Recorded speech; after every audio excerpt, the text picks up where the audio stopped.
Hello everyone, Charles Watts here. Welcome back to Inside Arsenal. It is Friday afternoon, second time today for a show. But Mikel Arteta has just had his first press conference of the new season, or first pre-Premier League press conference anyway of the new season. So I wanted to pop on and go over some of the big sort of talking points from him. Not all of them, just some of them. This is going to be a bit of a short, sharp video for you. By the time you're watching this, you've still got a few hours left. If you're watching this early, to get into the Inside Arsenal Patreon FPL League, but you've got to do it before 6:30 p.m. UK time today. So if you want to be part of that league, you want to join up for it and be involved and have a chance of winning all the prizes, we're going to have manager of the month prizes, overall prizes, that sort of thing, then you need to sign up and get your team submitted before 6:30 p.m. But that is only for Inside Arsenal Patreon members. The link is down below in the description, but you've got to do it before 6:30 p.m. So the clock is very much ticking now for that. You can join the usual Inside Arsenal League as well if you don't want to sign up and become a member. That is running just for fun as well. And the link, the code is down below in the description if you want to be a part of that as well. Right, let's get cracking on the press conference, shall we? Like I said, just a few bits from what he had to say in his press conference. We're going to start on sort of injury-wise and Zubimendi-wise, because there has been a lot of rumours. I'm sure you've probably seen them online in the last 24 hours or so. Lots of people getting worried. Zubimendi hasn't been in any of the pictures, hasn't been in the training videos, wasn't involved in the media day picture shoots, haven't seen pictures from that, all that sort of stuff. And it's been slowly gathering pace and gathering momentum on social media, online. It's like, what's going on with Zubimendi? Does he have an injury? Is he going to be okay for the weekend? Now, according, and I say this while laughing, because whatever Mikel Arteta says injury-wise, you always have to take with a pinch of salt. It's something we've all learned when it comes to Mikel Arteta. He keeps things very close to his chest.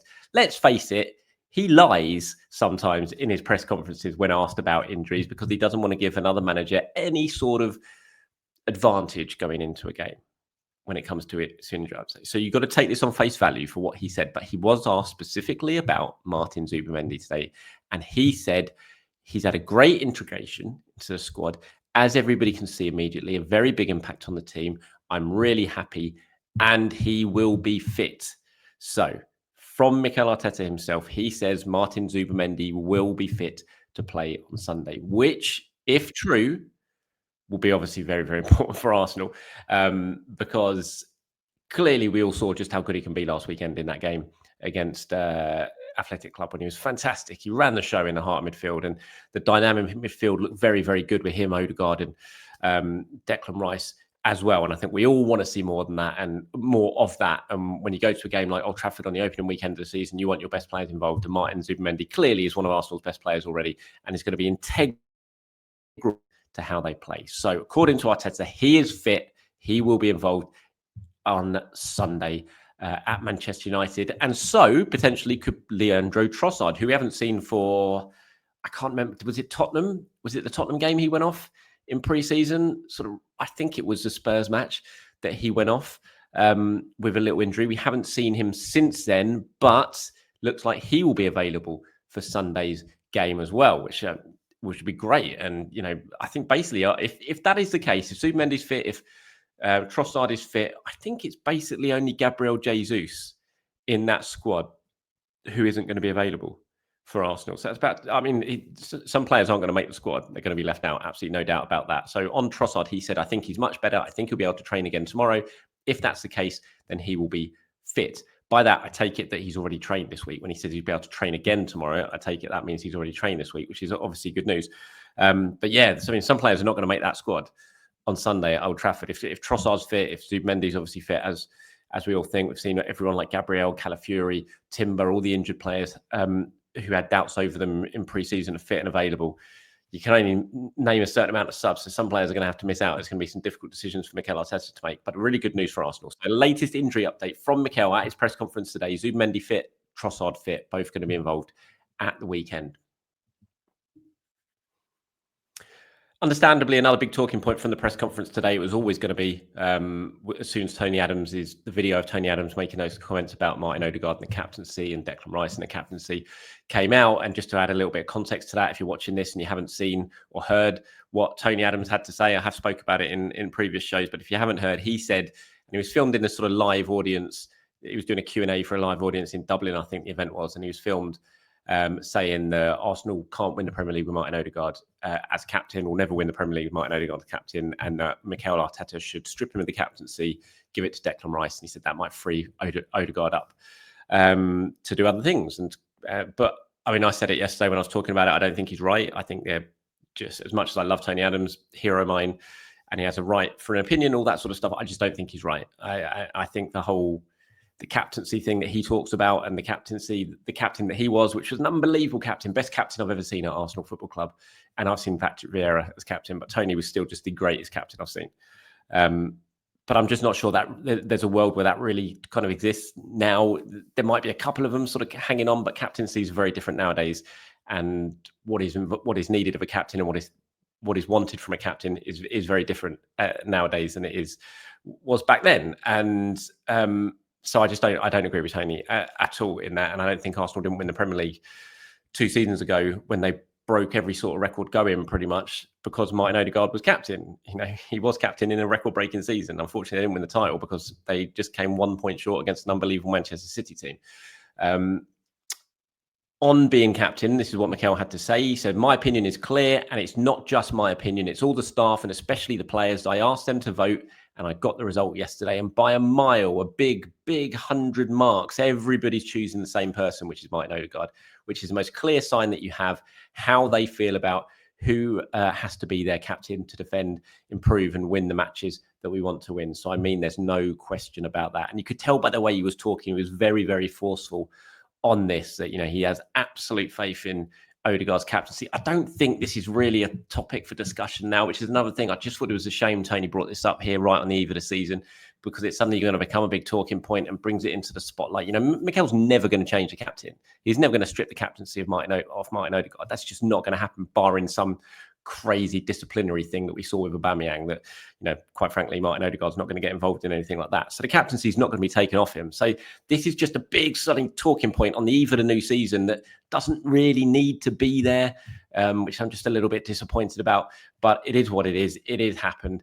And Mikel was very, very forceful in his views at the press conference today that, you know, look, I believe Martin Odegaard, and more importantly, the players believe in Martin Odegaard. They want him to be their captain.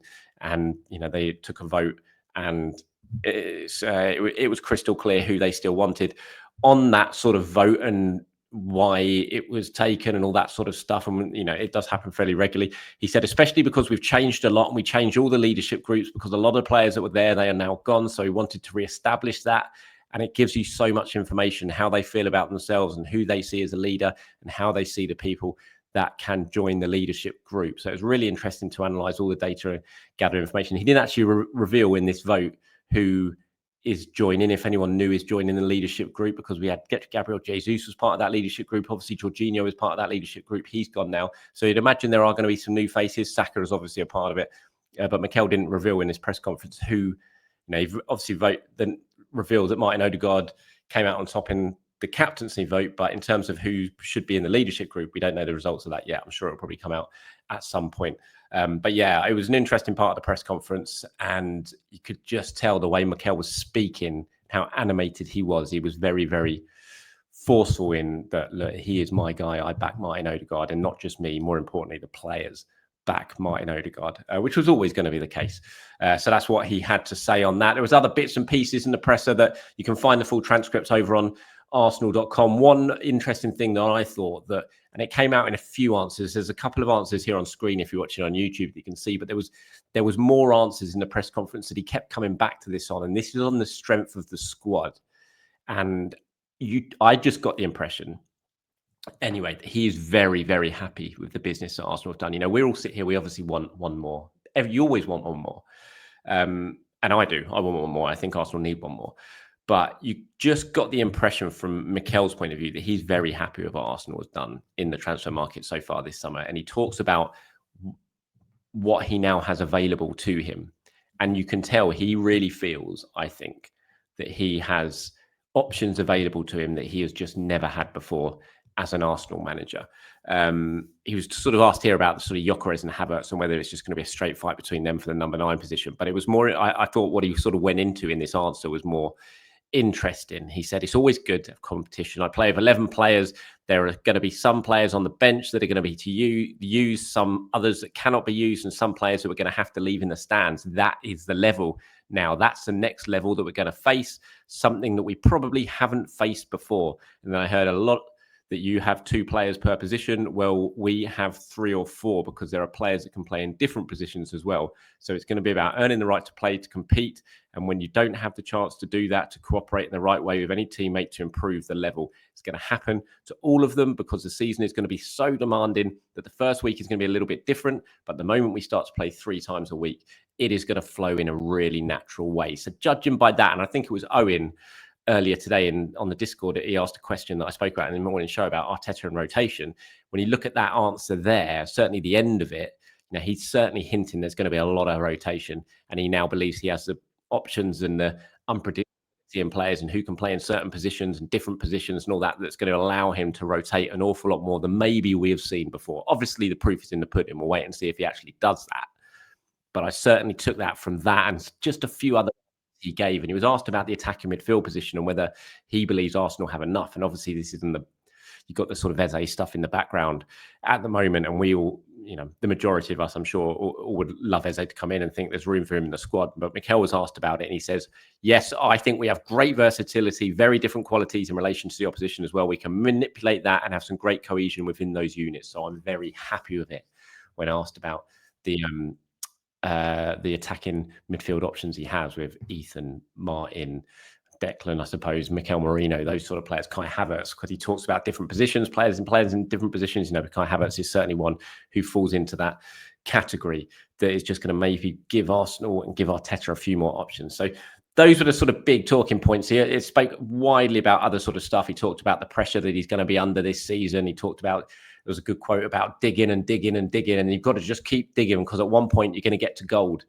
And that's kind of his metaphor in terms of this season and Arsenal and finishing second and finishing second and finishing second and just having to keep going because at some point you're going to strike gold. And hopefully for all of us and for Arteta and for the players, we can strike gold this season. And that's it from me. Just a short, sharp one, reflecting on the press conference today. I'll be back in the morning, probably look at a little bit more in depth at what he had to say about some sort of things. So anything you want me to talk about in tomorrow's show, you know what to do. Get down into the comments and leave them, and I'll pull something together and get them included. Until then, have a great start to your weekend. Enjoy your Friday evening. Enjoy the start of the Premier League season later on. Come on, Bournemouth. Give us all a big boost and get a nice result against Liverpool. Can't see it, but you never know. And also remember, before 6:30 p.m, sign up, become a member, Inside Arsenal Patreon member, get involved in the FPL League, have your chance to win prizes. You can do that. Get into the description, copy and paste the Patreon link into your browser, go straight there, sign up via there, not via Apple, but sign up directly through Patreon because you don't have to pay the silly Apple surcharges that you do, and get involved in that. That's it. Take it easy, everyone. Have a great Friday night. I'll speak to you soon. Bye-bye.